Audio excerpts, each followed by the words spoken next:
بڑوں کی عزت کریں، اور اگر اللہ نے آپ کو کوئی اعزاز دے دیا نا تو پھر اس عزت کے معاملے میں یہ نہ سمجھیں کہ صرف اللہ نے مجھے دیا ہے تو باقی شاید جو اللہ نے بندے پیدا کیے ہیں وہ ایسے ہی ہیں۔ رب نے جس کو بھی پیدا کیا ہے با کمال ہی پیدا کیا ہے، جس کو بھی شان عطا فرمائی ہے، کیا بات ہے میرے رب کریم کی۔ یہ بات بھی میرے اعلیٰ حضرت نے لکھی ہے۔ اعلیٰ حضرت بریلوی فرماتے ہیں کہ یمن میں نا ایک عیسائی نے نیچے سلیب پہن لی، سلیب پہنتے نا عیسائی، نیچے وہ پہن لی، اوپر جبہ پہن لیا، سر پہ امامہ باندھ لیا، مسلمانوں والا لباس۔ ایک مسلمان عالم دین کے پاس گیا اور جا کے کہنے لگا کہ میں نے نا نبی پاک صلی اللہ علیہ وسلم کی ایک حدیث کا ترجمہ اور معنی اور تشریح پوچھنی تھی۔ انہوں نے کہا پوچھیں۔ کہنے لگے یہ جو ترمذی میں حدیث ہے، حضور نے فرمایا اتقوا فراست المومن فإنہ ینظر بنور اللہ، او کما قال صلی اللہ تعالی علیہ وسلم۔ حضور فرماتے ہیں مومن کی فراست سے ڈرو، یہ تو اللہ کے دیے ہوئے نور سے دیکھتا ہے۔ اس کا خیال تھا کہ اندر مجھے دیکھ لے گا کہ میں نے زنار پہنا ہوا ہے، سلیب پہنی ہے۔ کہنے لگا اس حدیث کا کیا ترجمہ ہے؟ تو عالم دین نے نا ترجمہ بھی بتایا، تشریح بھی کی۔ وہ ہنس کے دوسرے عالم کے پاس چلا گیا، ان سے جا کے بھی ترجمہ پوچھا، انہوں نے بھی اپنی فہم کے مطابق، علم کے مطابق ترجمہ بتایا۔ پھر تیسرے کے پاس، چوتھے کے، 7 علماء کے پاس گیا۔ یہ کرتے کرتے بغداد شریف پہنچ گیا، اور پہنچ گیا حضرت جنید بغدادی کی خدمت میں۔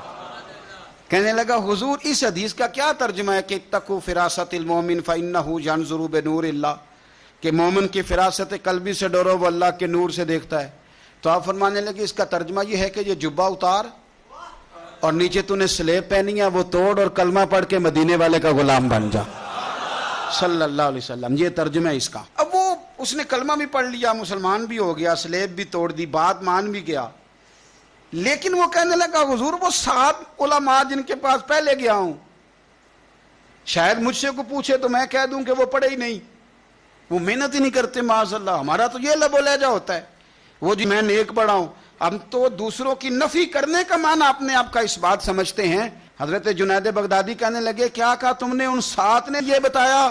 فرمانے لگے یہ بھی اس حدیث کا ترجمہ ہی ہے کہ انہوں نے نہیں بتایا۔ کہنے لگے کیا مطلب؟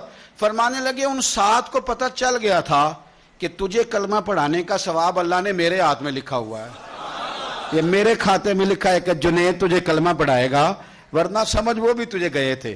پر انہوں نے کہا کہ تیرا ثواب جنید بغدادی کے کھاتے ہے، لہذا تجھے بھیجنا ہے تاکہ تو وہاں تک پہنچ جائے۔